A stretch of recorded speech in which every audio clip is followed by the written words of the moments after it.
Byrd. All right, Mikey. So here we go with that. Jairus Byrd played from 2009 to 2013. He was a safety. 3-time second team All Pro and Pro Bowl selection 2009, 2012, and 2013. He was a member of the 2009 All Rookie team. He ranks 10th in team history with 22 interceptions, and he led the NFL in 2009 with 9 picks as a rookie. This guy came in from Jump Street and got us started. Yeah, the Birdman, man. I loved when we got him, when we drafted him. I was like, damn, this guy's he's legit. This dude, he brung it every game, man. He had the energy. He had great hands. He was a ball hawk. And man, I was like, this dude's gonna stick around. And he didn't stick around too long, but the years he stayed with us, at least, we're all solid. What do you feel about Jairus Byrd, Justice? Yeah, man. I mean, when I was a kid watching the Bills defense play, Jairus Byrd was the guy. Again, the offense wasn't really anything to write home about. We could never get the quarterback, blah, blah, blah, blah. The same story every single year. But the defense was always legit, and getting this guy Jairus Byrd out there, I remember, his rookie season, he was absolutely ridiculous. Right there it says 9 picks, and he led the NFL. His rookie season was crazy. Like, I remember just watching, I was like, yo, he got another pick. Like, sitting in there watching the games with my brothers, and he was always making some type of game-changing play. So, and he was a hard hitter. He was not a fit up for contact at all. Yeah. So, Jairus Byrd was a good one. It hurt to see me. It hurt me to see him go to the Saints, but clearly he wanted big money. He wanted to play for. It happens. Daniel Garth comes in and says it right. He's like, he was a ball hawk on his rookie deal. Then he got that big money from the Saints. He left our scheme, which he fit perfect in, and he kind of disappeared. He wasn't the same player after he got that money.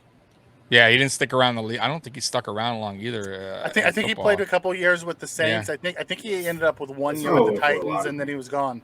Yeah, he got paid. Yeah. Yep. I actually got it. Didn't happen when it was Gilmore. Yep. I actually got a clip here, so let's play a little clip here of the Birdman himself. Brunel. Oh, picked off. See you later, Jairus Byrd.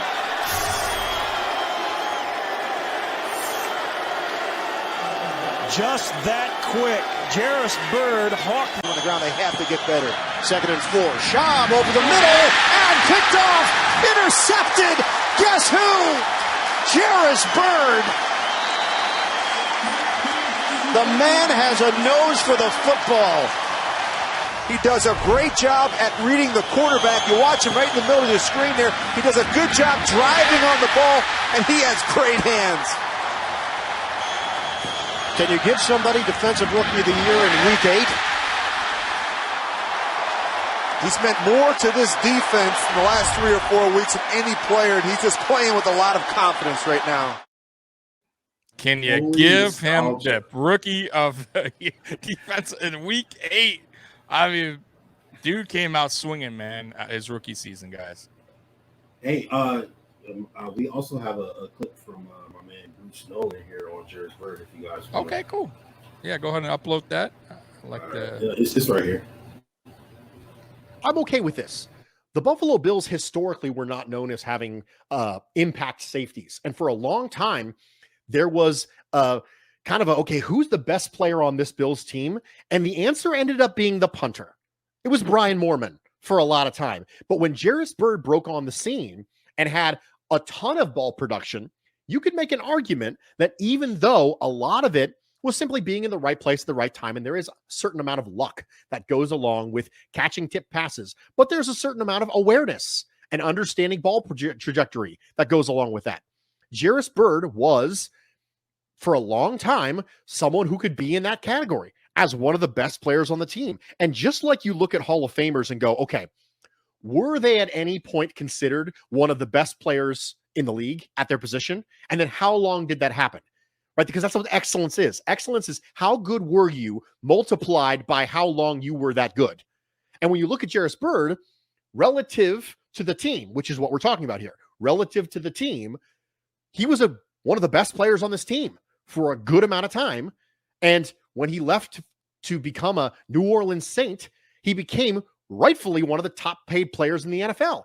Now, injuries derailed his career after that, but we're talking about the time with the Bills. So I have no problem with him being where he is on this list. I understand him being lower because his tenure was less, as opposed to someone like a Micah Hyde or a Jordan Poyer or a Henry Jones or place like this. I'm okay with all of this, and I'm okay with his ranking at 75. Absolutely. I love his take, by the way, Shout out to on Lucio. his ranking. So, man. Yeah, I love his take on his ranking. I love his take on how Jairus Byrd was pretty much on an all-star player when he was with the Buffalo Bills. He was the team. On a bad team, he was the player besides Brian Mormon on some bad football teams. Mikey, what do you think about Bruce's comments there?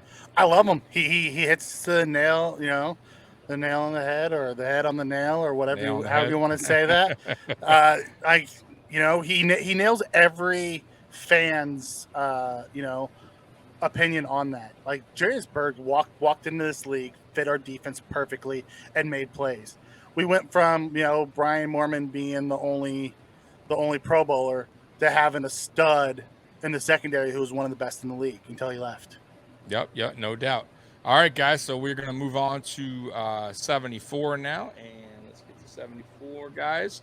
And 74 is our man, the Snowman, Dion Dawkins. You want to put the thing back up? Yep. All right. I got Dion you, Dawkins played from 2017 to current. He is our franchise left tackle.